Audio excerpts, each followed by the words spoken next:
जो रीडिंग है वो यूहन्ना 10 बाब से है और यीशु अपने बारे में बात कर रहे हैं। 7 आयत से हम पढ़ेंगे। यीशु अच्छा चरवाहा है और वो उसके बारे में बात करें। पास यीशु ने उनसे फिर कहा, मैं तुमसे सच कहता हूँ कि भेड़ों का दरवाजा मैं हूँ। जितने मुझसे पहले आए सब चोर और डाकू हैं, मगर भेड़ों ने उनकी ना सुनी। दरवाजा मैं हूँ, अगर कोई मुझसे दाखिल हो तो नजात पाएगा और अंदर बाहर आया जाया करेगा और चारा पाएगा। चोर नहीं आता मगर चुराने और मार डालने और हलाक करने को मैं इसलिए आया हूँ कि वो जिंदगी पाए और कसरत से पाए। खुदा के पाक कलाम के पढ़े और सुने जाने पर खुदा के। आज का आपने टॉपिक देखा होगा कि आपका जो चोर है, आपका चोर है कौन? बेसिकली चोर है आपका दुश्मन कौन है? ऑफ कोर्स शैतान है आपका दुश्मन। और जब वो आता है चराने को तो हम क्या उसको पूरी तरीके से रोक पाते हैं? जब हम फील करते हैं कि हम ड्रेन्ड हो गए हैं, हमें स्पिरिचुअलिटी जो स्पिरिचुअल जो है वो सब कुछ नहीं मिल रहा, तो हमें उस वक्त स्ट्रांग होने की जरूरत होती है जब हम अपने दुश्मन को अलाउ करते हैं हमारी चोरी करने के लिए। हम ये सुन के बहुत सारे लोगों को मे बी जो है वो तलख लगेगा, लेकिन हम अपने दुश्मन को इजाजत देते हैं चोरी करने के लिए, क्योंकि खुदा कहता है चोर खुदा का दिन को भी वो खुदा चोर के दिन की तरह निस्बत देता है और वो कहता है कि खुदा का दिन चोर की तरह आता है। तो जब अगर आपको पता हो तो आप जागते रहो, आप हरदम हर तरीके से उस दिन का ख्याल रखो। लेकिन इसी तरीके से जब हमें पता है हमारा चोर हमारा दुश्मन हमारे अराउंड है तो हम कोताही बरत लेते हैं और जो है वो हम कहते हैं कि मैं स्पिरिचुअली ड्रेन हो गया हूं। और सबसे बड़ी बात जो हमें सुनने को मिलती है लाइव प्रोग्राम में, वो लोग कहते हैं मैं दुआ करना चाहता हूं लेकिन मेरा दुआ करने को दिल नहीं चाहता। फिर मैं कलाम पढ़ना चाहता हूं लेकिन मुझे कुछ होना शुरू हो जाता है और मैं कलाम नहीं पढ़ पाता। इसकी सबसे पहली और बड़ी मिसाल मुझे अपने अंदर ढूंढनी है, मैं क्यों कलाम पढ़ नहीं पाता? क्योंकि खुदा कहता है चोर आता है चुराने और मारने और तबाह करने को, और चोर सबसे पहले आपकी जिंदगी से खुदा के कलाम को चुरा लेता है। याद रखिए, जब आपकी जिंदगी से पहली चोरी होती है, जब आपका दिल उचाट हो जाता है, आप दुआ नहीं कर सकते, रोजा नहीं रख सकते, कलाम नहीं पढ़ते, तो आपने अपने दुश्मन को इजाजत दी है कि वो खुदा के कलाम को आपकी जिंदगी से चुरा ले। जैसे खुदा यीशु मसीह मत्ती 13 बाब उसमें 24 आयत से जब हम पढ़ते हैं तो खुदा यीशु मसीह कड़वे दानों की मिसाल देते हैं। खुदा वो नौकरों की और मालिक की मिसाल देते हैं और वो कहते हैं वो उससे नौकर उससे भी पूरी नहीं पढ़ूंगी। नौकर कहता है कि क्या तुमने अच्छे दाने नहीं बोए? तो चोर आके जो दुश्मन आके वो कड़वे दाने बो गया। इसी तरीके से जब हमारी जिंदगी से कलाम से दूरी हो जाती है, याद रखिए आपका दुश्मन सबसे पहले आके आपकी दूरी जो क्रिएट करता है वो खुदा के वादों से उसके कलाम से करता है। और जब आप खुदा के कलाम से दूर हो जाते हैं तो तब आप ना पीस महसूस करते हैं, ना फाइनेंशियल ब्लेसिंग को महसूस करते हैं, ना मोहब्बत आपके अराउंड रहती है, ना घर में सुकून रहता है, लड़ाई झगड़े होते हैं, हम एक दूसरे से अनोए होते हैं और सारा चैन और सुख हमारा चला जाता है, क्योंकि मेरा दुश्मन मेरी जिंदगी से कलाम को चुरा के ले चुका है और वो जा चुका है चोरी करके उस कलाम को। और हम फील करते हैं कि हम क्या करें, हमसे दुआ नहीं की जा रही है। सबसे पहले हम नेग्लेक्ट करना शुरू कर देते हैं, सामने पड़ी बाइबल को देख के हम नेग्लेक्ट करते हैं और हम उसको नहीं पढ़ते। कलाम यसाया 59 चैप्टर और उसकी 2 आयत में लिखा है, बल्कि तुम्हारी बदकारी ने तुम्हारे और तुम्हारे खुदा के दरमियान जुदाई कर दी है और तुम्हारे गुनाहों ने इसे तुमसे रूपोश किया। ऐसा क्या नहीं सुनता तू पहले? हमारे दिल की बदी खुदा से हमें दूर कर देती है और हम उसे छुपना शुरू हो जाते हैं, हम कलाम से भागना शुरू हो जाते हैं। जहां हमें, मैं एक्सपीरियंस करती हूँ, जहां पे हमें जो सख्त कलाम देने वाला है या करख्त कलाम देने वाला है नजर आता है तो हम रूपोशी इख्तियार करते हैं, हम भाग जाते हैं, हम अपने मोबाइल में छुपना चाहते हैं, हम टॉयलेट के दरवाजे ढूंढना शुरू कर देते हैं अगर हम चर्च के अंदर हो। हम क्या कुछ तलाश करना शुरू कर देते हैं, हम जो है हम कोई ना कोई ऐसी चीज तलाश करना शुरू कर देते हैं जो हमें कलाम से दूर ले जाए। आपका दुश्मन सबसे पहले आपकी जिंदगी से कलाम को दूर करता है, क्योंकि वो कलाम खुदा के वादे हैं मेरे और आपके हक में, जिसके ग्राउंड्स पे हम स्टडी स्टैंड कर सकते हैं। उस पथरीली जमीन पे हम पूरा वादों के जरिए खड़े रह सकते हैं अपने दुश्मन से लड़ाई करने के लिए। और सबसे पहले हमारा दुश्मन हमसे कलाम को दूर कर देता है और हम स्पिरिचुअली ड्रेन होना शुरू हो जाते हैं और हम राह फरार ढूंढते हैं बाइबल से, दुआ से, रोजा रखने से और चर्च में खड़े पुलपिट पे शख्स जो भी कलाम दे रहा हो उससे हम भागना शुरू कर देते हैं।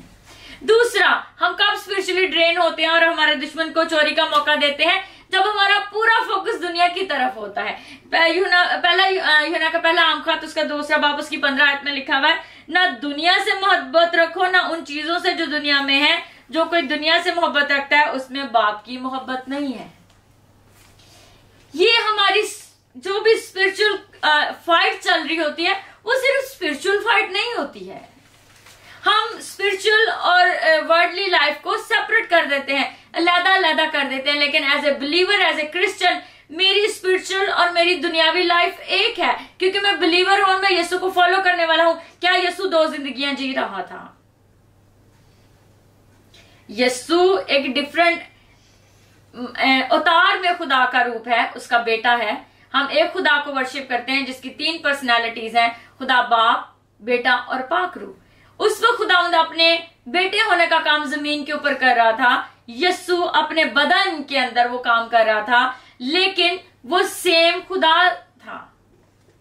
लेकिन हम क्या करते हैं? हम दुनियावी तौर पे एक और पर्सनालिटी बना लेते हैं और खुदा के सामने एक स्पिरिचुअल पर्सनालिटी बना लेते हैं, जबकि खुदावंद तो मेरे और आपके दिल को जानता है।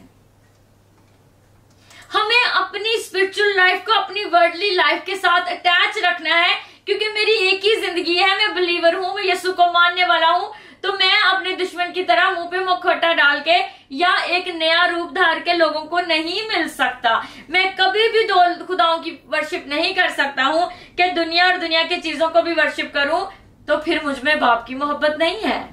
कलाम फरमाता है, जब मैं और आप कहते हैं कि मेरा दुआ करने को दिल नहीं चाहता, मैं फास्ट नहीं करता, मेरा चर्च जाने को दिल नहीं चाहता, मेरा दिल उकता रहा है, मुझे ये पादरी पसंद नहीं है, मुझे ये बहन जो पैसे देती है वो पसंद नहीं है, मुझे ये चीजें अच्छी नहीं लग रही, तो याद रखें आपकी जिंदगी में नकब लग चुका है। आपकी जिंदगी में आपका दुश्मन चोरी कर रहा है और कंटिन्यूसली कर रहा है। वो आपको खुदा के कलाम से दूर कर रहा है, जिसपे आपने स्टैंड लेना है। किसी पादरी, प्रॉफिट, अपोस्टल के साथ आपने स्टैंड नहीं लेना, खुदा के कलाम के साथ आपने स्टैंड लेना है, क्योंकि उसके वादे हक और सच के वादे हैं। उसने कहा दुनिया और उसकी हर चीज बदल सकती है, लेकिन खुदा के मुंह की बातें हरगिज टल नहीं सकती हैं।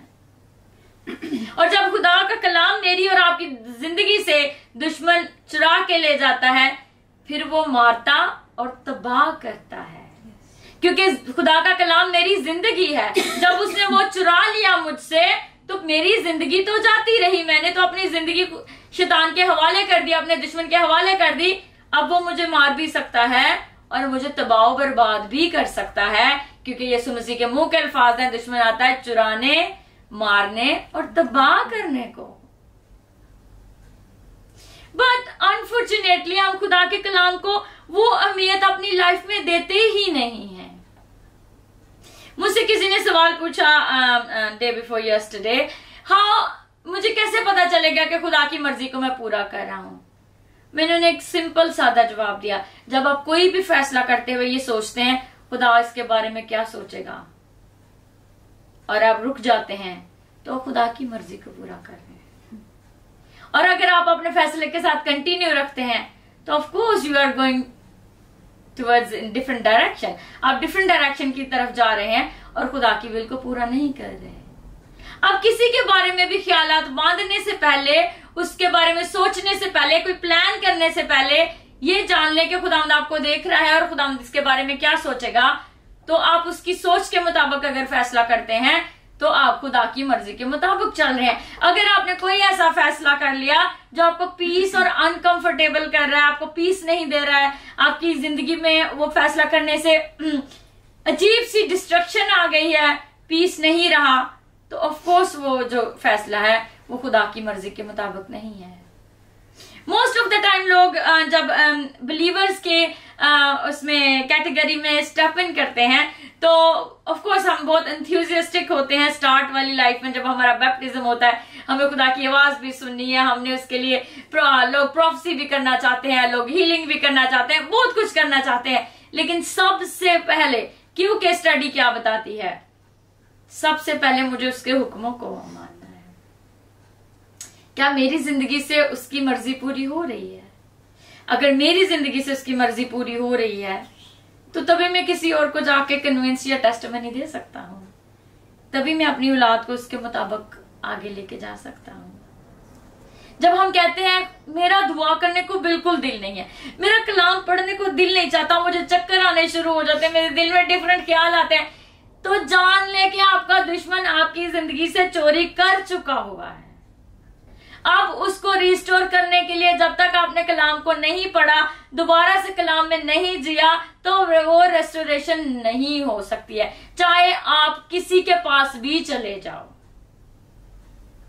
सबसे बड़ी रेस्टोरेशन खुदा का कलाम आपकी जिंदगी में लेके आता है, आपको फिर से वही रिश्ता बनाने के लिए, आपको फिर से वो रिलेशनशिप कायम करने के लिए कलाम को पढ़ना है। कुछ लोग ये भी क्वेश्चन लेके आते हैं कि जी मैं तो कलाम भी पढ़ता हूं, मैं तो दुआ भी करता हूं, लेकिन फिर भी खुदा मेरी दुआ नहीं सुन रहा। कहीं कभी आपके दिल में खुदा जो चेंज करना चाहता है वो चेंज नहीं हुआ। When you are not ready to change according to Bible, but you are fulfilling 10 commandments, इसलिए कि आप वो मानना चाहते हैं कि खुदा खुश हो सके, लेकिन आपका दिल कहीं भी उन चीजों से एग्री नहीं कर रहा।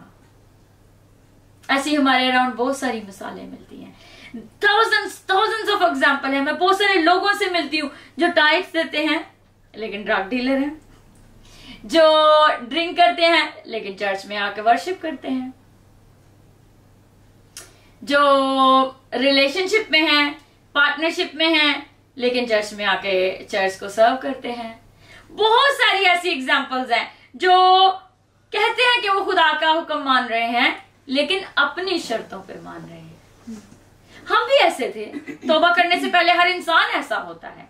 अभी भी कभी जब हमें अपना फायदा नजर आता है तो बहुत सारे लोग खुदा को छोड़ के भाग जाते हैं उस टाइम लिमिट के लिए और फिर वापस आते हैं, हाँ खुदा सॉरी, मुझे इस वक्त ऐसा लग रहा था, मैंने तौबा कर लिया, फिर से मैं फिर तेरे पास आ गया हूं। तो खुदा तो मेरे दिल को जानता है ना, खुदा तो जानता है जिस टाइम में खुदा आपको करेक्ट करना चाहता था, you are not convinced to be corrected by him.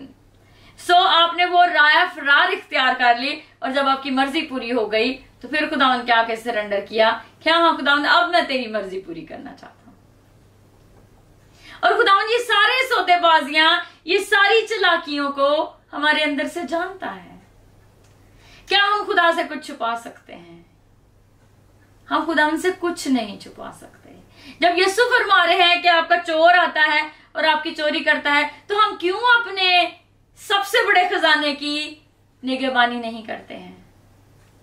क्यों सो जाते हैं उन 5 कुंवारियों 10 कुंवारियों की तरह जब वो लाइन में खड़ी थी? क्यों हम सो जाते हैं? क्यों हम एक्टिव नहीं रहते? क्यों हम कलाम से दोस्ती नहीं रखते? क्यों हम दुआ को सिर्फ मांगना समझते हैं, कम्युनिकेशन का मतलब नहीं समझते? मैं फेयरली अंडरस्टैंड करती हूँ, बहुत सारे मेरे बहन भाई जो हैं वो कलाम पढ़ नहीं सकते, उन्होंने कोई टीचिंग नहीं ली हुई, उनके पास कोई ऐसा टीचर नहीं रहा जो उनको पूरा प्रैक्टिकली क्रिश्चियनिटी को अंडरस्टैंड करवा सके। उनको यही पता है कि चर्च जाना है, खुदा से कुछ मांगना है और वापस आ जाना है, एंड देन मुझे अपनी कंटिन्यू लाइफ शुरू करनी है। खुदा अब जमाना बहुत बदल गया है। अगर आप कहीं भी इवेंजलिज्म कर रहे हैं, आप कहीं भी खुदा की खिदमत कर रहे हैं, लोगों को प्रैक्टिकल क्रिश्चियन बनाएं, खुद प्रॉफिट बनने की बजाय लोगों को बिलीवर्स बनाएं, लोगों को खुदा के पास लेके आए। ये मेरी और आपकी खिदमत है एज ए बिलीवर होते हुए। अगर आप वो खजाना अपने तक दबा के रखना चाहते हैं और लोगों को वो रियलिटी या वो प्योरिटी की तरह नहीं लेके आ रहे, तो हम खुदा की खिदमत पूरे तरीके से ट्रूली तौर पे नहीं कर रहे हैं, क्योंकि हम ही उसी चोर के साथ हैं जो चोरी कर रहा है लोगों से, पूरी इंफॉर्मेशन नहीं दे रहा है, चीजें छुपा के दे रहा है जो मेरी फायदे में आ रही है। तो मैं भी उसी चोर की लिस्ट में आती हूँ अगर मैं अपने किसी भी बिलीवर बहन भाई को पूरे तरीके से कलाम के बारे में नहीं समझाती हूँ। और दूसरी बात, जब मैं उसको पढ़ के समझ के खुद से जो मुझे समझ आ रहा है और उसको दूसरों के साथ चेक करके लोगों तक लेके नहीं जाती हूँ, फिर भी मैं चोर हूं, क्योंकि कोई भी फुली पढ़ा हुआ नहीं है और कोई भी पूरे तरीके से खुदा उनको जान नहीं सकता। तो क्यों कर मैं उस चोर का भागीदार बन रहा हूं या बन रही हूं? क्योंकि मैं पूरी सच्चाई को अपने उस बहन भाई के पास, उस बिलीवर के पास नहीं लेके जा रही जिसको पता ही नहीं है कि दुनिया में हो क्या रहा है और प्रैक्टिकल क्रिश्चियन लाइफ क्या है। बहुत सारे ऐसे एरिया और बहुत सारी ऐसी जगहें हैं जहां पे उन्होंने कभी लोगों ने यीशु का नाम नहीं सुना, और बहुत सारे क्रिश्चियन लोग अपने आप को क्रिश्चियन कहते हैं और वो यीशु को बिल्कुल नहीं जानते। तो ऐसा उन लोगों का काम बनता है जो खुदा की खिदमत करना चाहते हैं कि उन जगहों पे जाएं और खुदा उनका नाम उनको पूरे तरीके से प्रॉपर उस रिलेशनशिप को बताएं। अनफॉर्चुनेटली हम अपने लिए नहीं कुछ कर रहे हैं तो हम दूसरों के लिए क्या कर सकते हैं? हमने इस चोरी को अंडरस्टैंड नहीं किया है। क्यों मेरा दिल खुदा से दूर जा रहा है? क्यों मुझे लगता है खुदा मुझसे बहुत दूर है? हाँ, ऑफ कोर्स गुनाहगार सोचता है कि मेरे गुनाहों की वजह से खुदा मुझसे दूर है, लेकिन मैं आपको 100% ये कह सकती हूँ मैं सबसे बड़ी गुनाहगार हूँ। लेकिन जब हम तौबा कर लेते हैं और खुदा उनके पास आ जाते हैं तो वो हमारे गुनाहों को क्या कर देता है? अपने पस से पुष्ट डाल देता है और फिर कभी उन्हें याद नहीं करता। जब उसे कह देते हैं खुदावन मुझे माफ कर, लेकिन फिर आके तौबा करके हम बार बार उन्हीं चीजों को फेस करते हैं, गिरते हैं, उठते हैं। और ये बिलीवर की लाइफ है कि एक दिन खुदावन हमें कामयाब बना देता है। और ये पॉसिबिलिटी कब होती है? जब हम होली स्पिरिट के अंडर इन्फ्लुएंस होते हैं, जब हम पाक रूह से मदद मांगते हैं, क्योंकि इंसान अकेले कुछ नहीं कर सकता। जब तक के खुदा का जो गाइड है, जो हमारा कंसोलर है, जो हमारा टीचर पाक रूह है, वो हमारे साथ ना हो। अगर आपने स्टेप इन किया है एज ए बिलीवर इस लाइफ में और आप यीशु को फॉलो करने वाले हैं और उसको फॉलो करना चाहते हैं, तो सबसे पहले आपकी दोस्ती बाइबल से होनी चाहिए। बाइबल मुकद्दस आपका सबसे पहला बड़ा दोस्त है जो आपको यीशु के बारे में बताएगा, जो खुदा पाक यहोवा खुदा की पर्सनैलिटी आपको बताएगा, और फिर आपको पता चलेगा आप कहां से चले हैं और जिसको मानने वाले हैं वो कौन है और आपका दुश्मन कौन है। और अगर आपका दुश्मन आपकी चोरी करके चला जाता है तो आप सारी चीजों को कैसे रिस्टोर कर सकते हैं और रेस्टोरेशन, ये सारा रिस्टोर कैसे हो सकता है।